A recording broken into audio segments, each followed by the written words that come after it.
When I was 9 years old, I went off to summer camp for the first time, and my mother packed me a suitcase full of books, which to me seemed like a perfectly natural thing to do, because in my family, reading was the primary group activity. And this might sound antisocial to you, but for us, it was really just a different way of being social. You had the animal warmth of your family sitting right next to you, but you were also free to go roaming around the adventure land inside your own mind. And I had this idea that camp was going to be just like this, but better. I had a vision of 10 girls sitting in a cabin, cozily reading books in their matching nightgowns. Camp was more like a keg party without any alcohol. And on the very first day, our counselor gathered us all together, and she taught us a cheer that she said we would be doing every day for the rest of the summer to instill camp spirit. And it went like this. R-O-W-D-I-E, that's the way we spell rowdy, rowdy, rowdy. Let's get rowdy. Yeah. So I couldn't figure out for the life of me why we were supposed to be so rowdy, or why we had to spell this word incorrectly.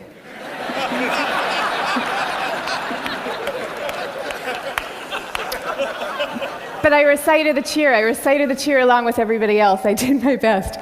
And I just waited for the time that I could go off and read my books. But the first time that I took my book out of my suitcase, the coolest girl in the bunk came up to me and she asked me, "Why are you being so mellow?" Mellow, of course, being the exact opposite of R-O-W-D-I-E.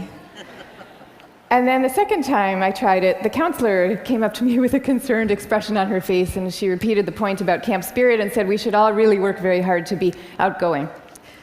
And so I put my books away, back in their suitcase, and I put them under my bed, and there they stayed for the rest of the summer. And I felt kind of guilty about this. I felt as if the books needed me somehow, and they were calling out to me, and I was forsaking them. But I did forsake them, and I didn't open that suitcase again until I was back home with my family at the end of the summer. Now, I tell you this story about summer camp. I could have told you 50 others just like it. All the times that I got the message that somehow my quiet and introverted style of being was not necessarily the right way to go, and that I should be trying to pass as more of an extrovert. And I always sensed deep down that this was wrong, and that introverts were pretty excellent just as they were. But for years, I denied this intuition. And so I became a Wall Street lawyer, of all things, instead of the writer that I had always longed to be, partly because I needed to prove to myself that I could be bold and assertive too. And I was always going off to crowded bars when I really would have preferred to just have a nice dinner with friends. And I made these self-negating choices so reflexively that I wasn't even aware that I was making them.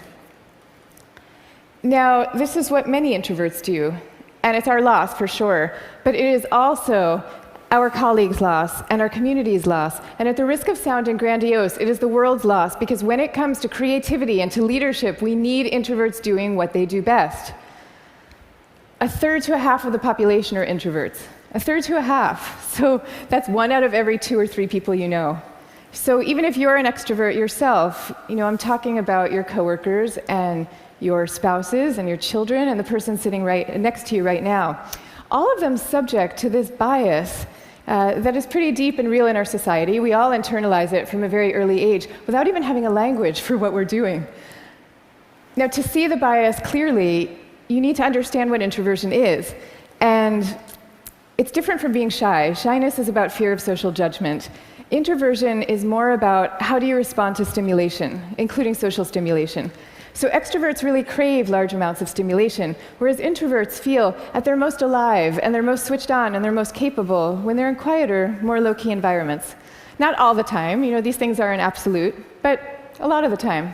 So the key then to maximizing our talents is for us all to put ourselves in the zone of stimulation that is right for us. But now here's where the bias comes in.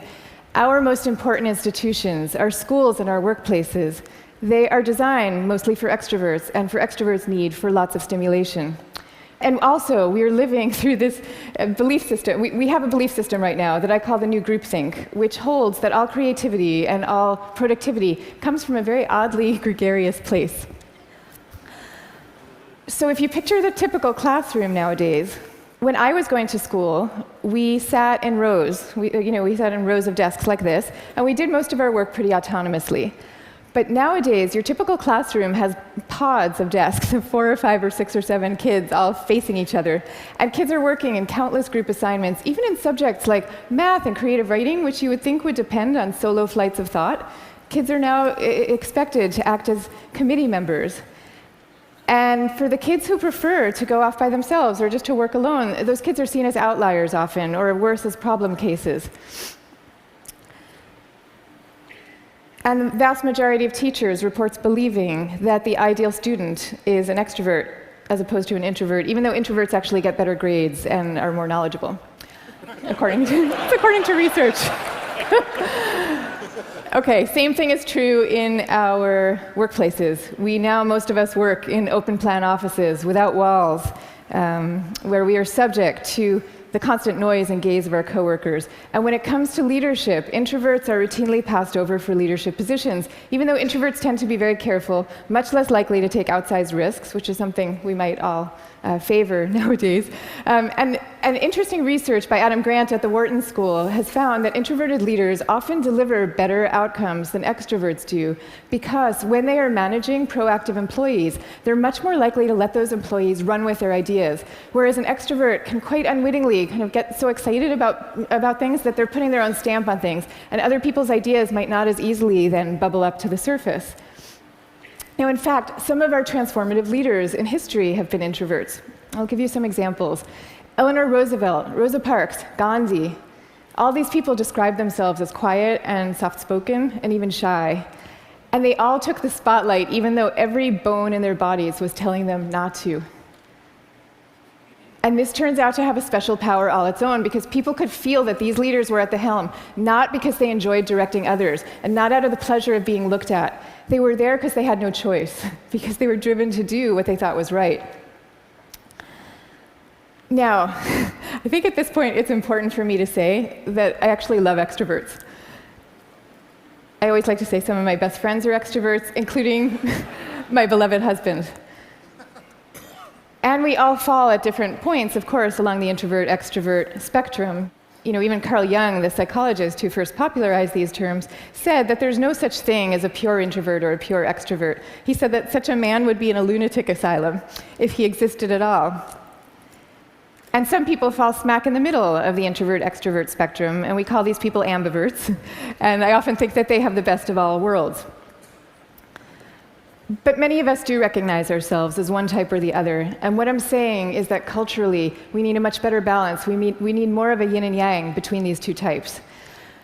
This is especially important when it comes to creativity and to productivity, because when psychologists look at the lives of the most creative people, what they find are people who are very good at exchanging ideas and advancing ideas, but who also have a serious streak of introversion in them. And this is because solitude is a crucial ingredient often to creativity. So Darwin, he took long walks alone in the woods and emphatically turned down dinner party invitations.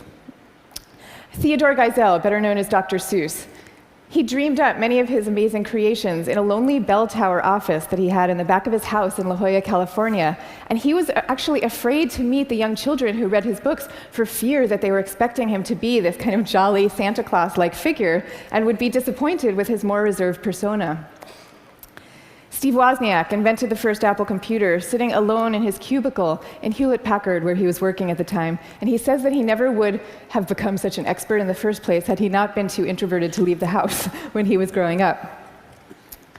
Now, of course, this does not mean that we should all stop collaborating. And case in point is Steve Wozniak famously coming together with Steve Jobs to start Apple Computer. But it does mean that solitude matters, and that for some people, it is the air that they breathe. And in fact, we have known for centuries about the transcendent power of solitude. It's only recently that we've strangely begun to forget it.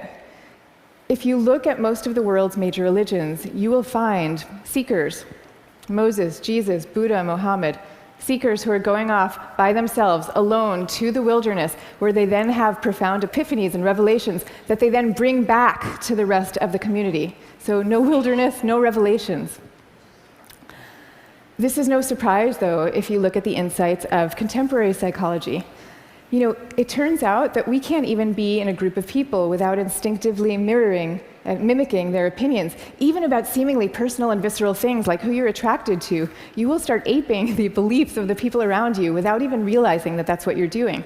And groups famously follow the opinions of the most dominant or charismatic person in the room, even though there's zero correlation between being the best talker and having the best ideas. Zero. So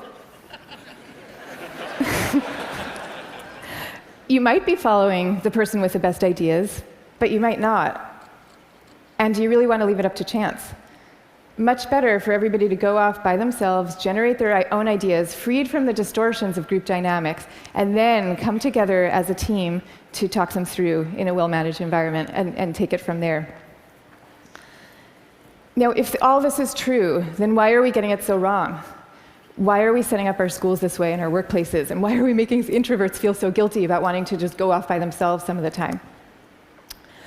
One answer lies deep in our cultural history. Western societies, and in particular the US, have always favored the man of action over the man of contemplation.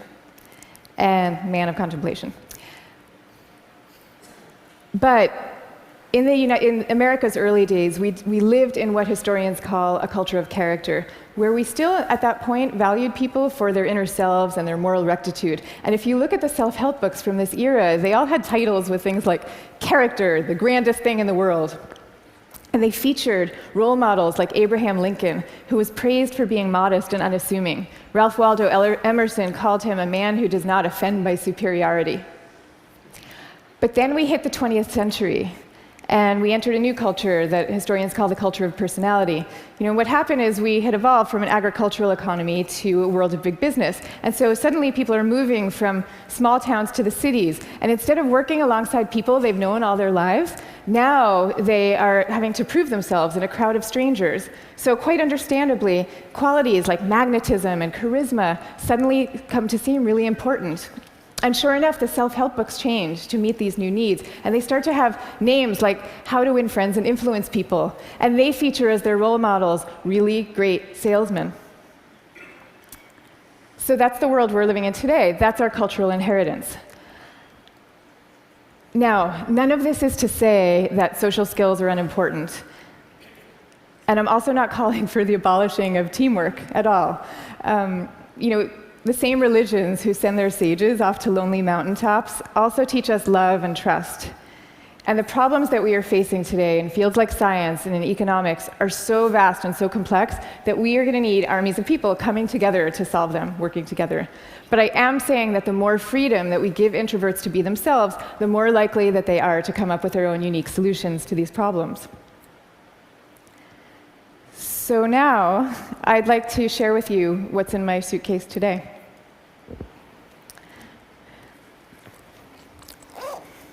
Guess what? Books. I have a suitcase full of books. Here's Margaret Atwood, Cat's Eye. Here's a novel by Milan Kundera. And here's The Guide of the Perplexed by Maimonides. But these are not exactly my books. I brought these books with me because they were written by my grandfather's favorite authors. My grandfather was a rabbi, and he was a widower who lived alone in a small apartment in Brooklyn that was my favorite place in the world when I was growing up, partly because it was filled with his very gentle, very courtly presence, and partly because it was filled with books. Literally, every table, every chair in this apartment had yielded its original function to now serve as a surface for swaying stacks of books. Just like the rest of my family, my grandfather's favorite thing to do in the world was to read. But he also loved his congregation, and you could feel this love in the sermons that he gave every week for the 62 years that he was a rabbi. He would take the fruits of each week's reading, and he would weave these intricate tapestries of ancient and humanist thought, and people would come from all over to hear him speak. But here's the thing about my grandfather. Underneath this ceremonial role, he was really modest and really introverted, so much so that when he delivered these sermons, he had trouble making eye contact with the very same congregation that he had been speaking to for 62 years. And even away from the podium, when you called him to say hello, He would often end the conversation prematurely for fear that he was taking up too much of your time. But when he died at the age of 94, the police had to close down the streets of his neighborhood to accommodate the crowd of people who came out to mourn him. And so these days, I try to learn from my grandfather's example in my own way. So I just published a book about introversion, and it took me about 7 years to write. And for me, that 7 years was like total bliss, because I was reading, I was writing, I was thinking, I was researching. It was my version of my grandfather's hours a day alone in his library. But now, all of a sudden, my job is very different. And my job is to be out here talking about it, talking about introversion.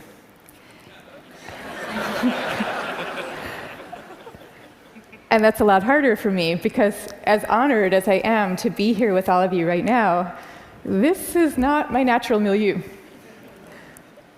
So I prepared for moments like these as best I could. I spent the last year practicing public speaking every chance I could get, and I called this my year of speaking dangerously.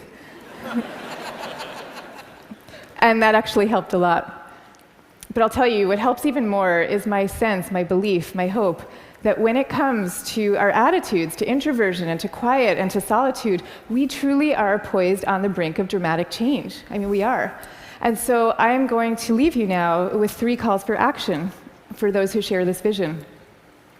Number 1, stop the madness for constant group work. Just stop it. Thank you.